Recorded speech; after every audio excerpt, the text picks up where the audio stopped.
Olá, tudo bem? Escrever, para mim, é sempre uma atividade correlata a ensinar, a falar, a dar palestra. A escrita e a fala, para mim, são sempre duas asas de um mesmo voo. E no começo do século, né, lá 2004, 2005, eu comecei a falar em algumas palestras sobre um tema interessante, cujo título era Os Sete Pecados Capitais e as Virtudes da Educação. Os Sete Pecados Capitais e as Virtudes da Educação. Para cada pecado, uma virtude. Então, o pecado da soberba tem como contraponto a virtude da humildade intelectual. Na educação, precisamos desenvolver essa humildade intelectual, que é estar sempre pronto a aprender mais, é não achar que já se sabe tudo. O pecado da preguiça é contraposto à virtude do ócio, que é diferente. O ócio não é preguiça, preguiça é não fazer nada ou fazer um monte de coisas sem sentido.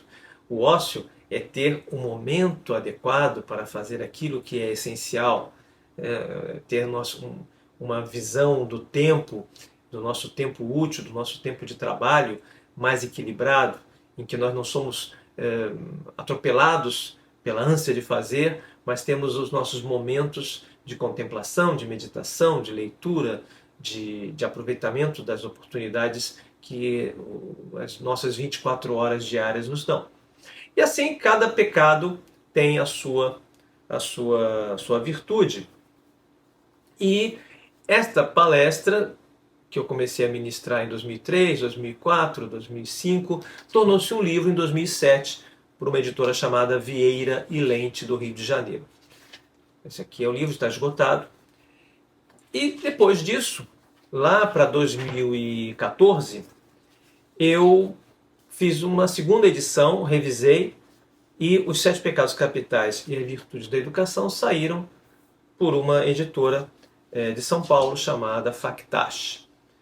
O livro também se esgotou. E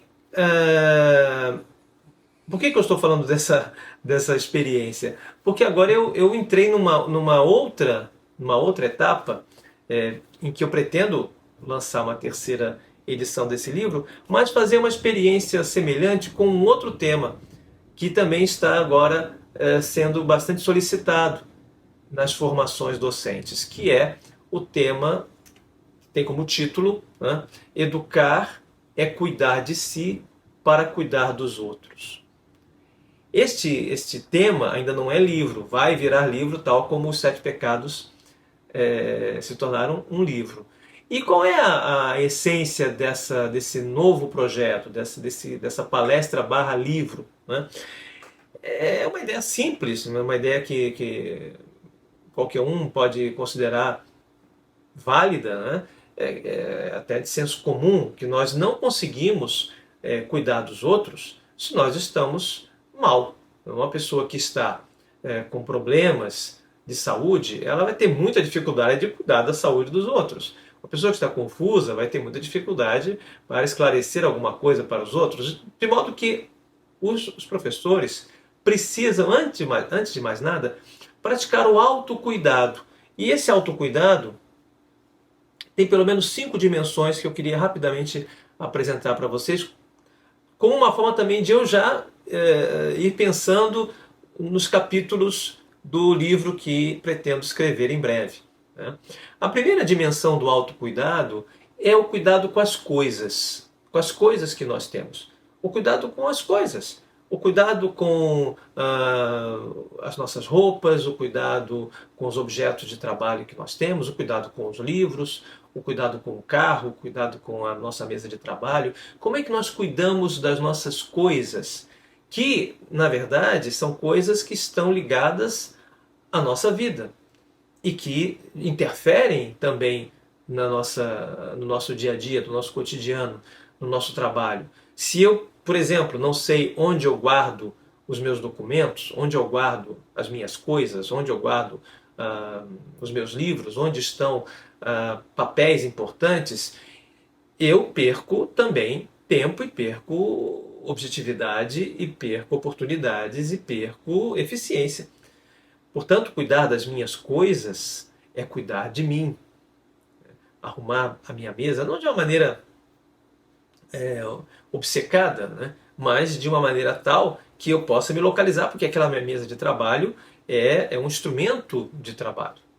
Essa é uma primeira dimensão, cuidar das nossas coisas. A segunda dimensão é cuidar do nosso corpo, é cuidar da nossa saúde física. Precisamos dormir bem, precisamos nos alimentar bem, precisamos ter uma atividade física que compense as muitas horas em que nós ficamos sentados trabalhando. É preciso que nós tenhamos momentos de lazer, momentos de descanso, para também contrabalançar com aqueles momentos mais difíceis em que nós precisamos fazer uma maratona de trabalho. Cuidar do nosso corpo é cuidar também da nossa aparência, cuidar da nossa pele, cuidar do nosso cabelo, sem nenhum tipo de obsessão e sem nenhum tipo de hipocondria. Isso é também importante frisar. Mas, por exemplo, uma pessoa precisa beber água, precisamos beber água. E sem cair na chamada potomania. Potomania é uma doença daquela pessoa que passa o dia inteiro bebendo água, porque tem um pavor de ficar desidratada, e isso já não é mais cuidar do corpo, passa a ser um outro tipo de problema, não de negligência, mas de uma obsessão, de uma perda de equilíbrio, uma vertigem que leva justamente ao descontrole e à perda de saúde. Cuidar da nossa postura, cuidar da nossa saúde, fazer as devidas consultas médicas quando é necessário, não entrar em automedicação, cuidar do nosso corpo. A terceira dimensão do autocuidado é o cuidado com a nossa mente. E nisso nós talvez precisemos ser ainda mais atentos, porque há um consenso hoje, depois de toda a problemática pandêmica, de que nós estamos como sociedade, como indivíduos, ainda meio fragilizados do ponto de vista da saúde mental.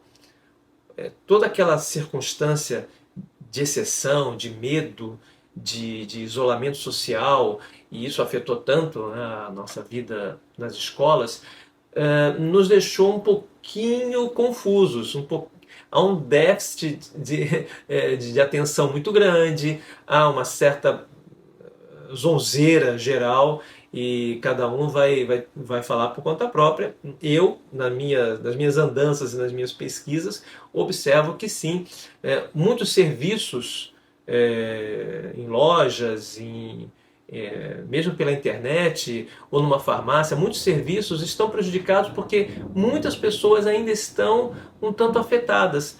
Muitas pessoas reclamam de falta de memória, falta de atenção, falta de objetividade, ainda carregam algum tipo de medo, de fobia, enfim. Então, saúde mental, em alguns casos até se fala mesmo da necessidade de uma terapia. Porque não só a pandemia, mas as circunstâncias do nosso tempo, de um tempo difícil, de muitos problemas na ordem econômica, na ordem social, estão abalando famílias e abalando pessoas e abalando crianças. Eu conheço alguns terapeutas que falam de uma busca imensa por atendimento, de modo que temos que cuidar da nossa saúde mental. Quarta dimensão do autocuidado é o cuidado com a nossa linguagem. Assim como o corpo é algo nosso, e não só algo, somos nós mesmos como corpo, porque o corpo é a nossa expressão de vida, também a linguagem é algo que merece a nossa atenção, na medida em que também é a nossa expressão, é a nossa dimensão verbal, é o que nós somos enquanto seres falantes, enquanto seres dialógicos, o modo como nós falamos, as palavras que nós escolhemos, os diálogos que nós temos, a nossa capacidade de escutar, porque isso também é linguagem, como está toda essa dimensão ligada à palavra, e isso está muito relacionado com a leitura. Muitas pessoas também têm me relatado que antes, em outros tempos, conseguiam ler 2, 3 livros por mês, estão lendo um livro por mês, às vezes nem isso. Pessoas que gostavam de ler, porque existe no Brasil um contingente, calcula-se, de 10 milhões de pessoas que gostam muito de ler e que leem com frequência. Esse contingente também foi afetado por uma disfunção geral e estão com problemas nesse campo da leitura. Imaginem tantas outras pessoas que não adquirem livros, não têm o hábito da leitura. Há outros indícios e outras pesquisas mostrando que cada vez menos pessoas visitam livrarias, cada vez menos pessoas usam o seu tempo livre para se dedicar à leitura, e isso afeta, evidentemente, a nossa linguagem, prejudica o nosso repertório, prejudica o nosso vocabulário. E a última dimensão, a quinta dimensão do nosso autocuidado, que já está na fronteira do cuidado com os outros, é o nosso cuidado com os relacionamentos. Os nossos próprios relacionamentos são objeto do nosso autocuidado na medida em que eu, cuidando dessas minhas relações, das minhas amizades, das minhas relações afetivas, das minhas relações familiares, das minhas relações profissionais, eu também já estou não só cuidando de mim, mas já estou numa relação, numa interação em que o cuidado do outro fica mais evidente. Cuidar dos nossos relacionamentos significa valorizar não só a outra pessoa, enquanto pessoa, mas também valorizar a nossa dignidade, valorizar a nossa privacidade, valorizar a nossa verdade. Há muito espaço hoje, infelizmente, para abusos de todo tipo, assédios. Houve e há, e está em crescimento, uma explosão de bullying, de cyberbullying, de assédio moral, de abuso de todos os tipos, nos relacionamentos de modo geral. Esse é um campo bem delicado e precisamos cuidar de nós mesmos.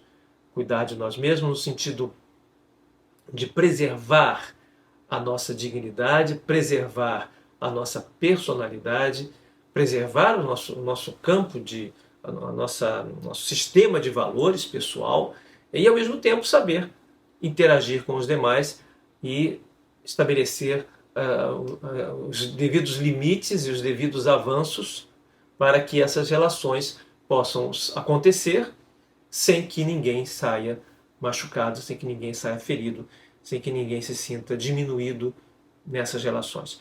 Essas 5 dimensões, podemos até pensar em algumas outras, mas essas 5 dimensões formam a estrutura do futuro livro Educar é Cuidar de Si para Cuidar dos Outros. Eu estou bastante empolgado com esse novo projeto e queria compartilhar com vocês. E, quem sabe, se vocês quiserem mandar algumas sugestões de leitura, de ideias, também pode mandar aqui pelo canal. E algumas outras informações pertinentes eu vou colocar aqui embaixo na descrição. Então é isso, um grande abraço e até a próxima.